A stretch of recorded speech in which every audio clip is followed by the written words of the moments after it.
what was the trajectory of his political career? Just if you could just set the background and maybe just the steps, the stages until he reached the presidency. Well, one of the salient features of our republic at that time was we didn't have the 17th Amendment yet in the United States. So senators were chosen by state legislatures. So we have bicameral US, right? Congress chosen by the people, but senators were chosen by state legislatures. We treat that as, and conventions were smoke-filled rooms. That is, the guys picked a guy they liked, they were less democratic, at least than we pretend to be currently in our conventions and picking up candidates. So that wasn't all bad, because the senators got to know each other fairly well in the state legislature, and they knew what someone was like on the third impression as opposed to the first. And Coolidge grew up in that period, so his critics among the progressives said he climbed the greasy pole of the Republican Party. I don't know if it was greasy, and I don't know if one should use pejoratives, but he worked his way up with an eye to pleasing the party, his party, which was the Republican Party, who then promptly put him in jobs. And then the voters joined the party in doing that because the voters liked him. He was known as an immigrant candidate.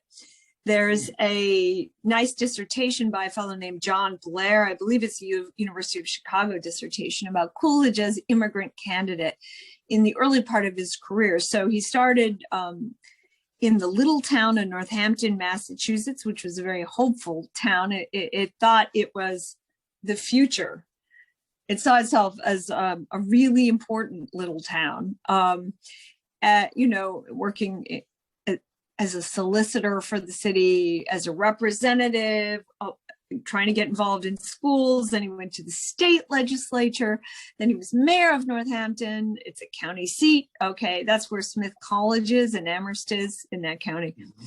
Then he, after being mayor, he was in the Senate. Then he became president of the Senate of the Bay State, of what they call the General Court, which is the legislature in Massachusetts. And then he was lieutenant governor, and then he was governor of Massachusetts. So that's the greasy pole all the way up. And he usually won, in part because he was so solicitous of his constituents, including new constituents.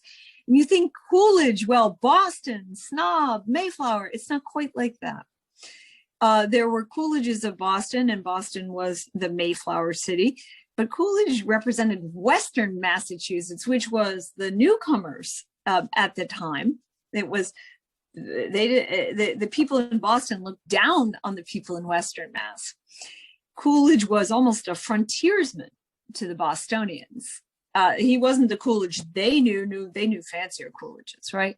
And that's very evident if you read the papers. Coolidge who? When Coolidge was named vice presidential candidate, the German newspapers got his first name wrong because they looked up Coolidge and they found other eminent Coolidges whose names they knew from diplomacy, and it had to be that one, right? It wasn't this Calvin Coolidge they hadn't really studied. So the overseas papers got the wrong Coolidge as vice presidential candidate. I think that's very interesting. His main influence was a man named Murray Crane, and you've heard of Crane Stationery, C-R-A-N-E, real name in the United States for a long time.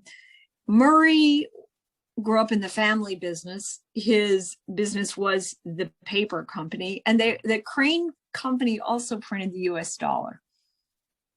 So when you go by the Crane plant in Western Mass, they say that's the government plant. But it was the Crane plant on contract with a mighty important contract, currency made. That's where Murray came from. And he was also a man of few words, also didn't go to Harvard, not a man of the Boston establishment, and yet a US senator in this early time where Coolidge was growing up. And I think it was Crane who taught Coolidge that you didn't have to talk a lot to win an election.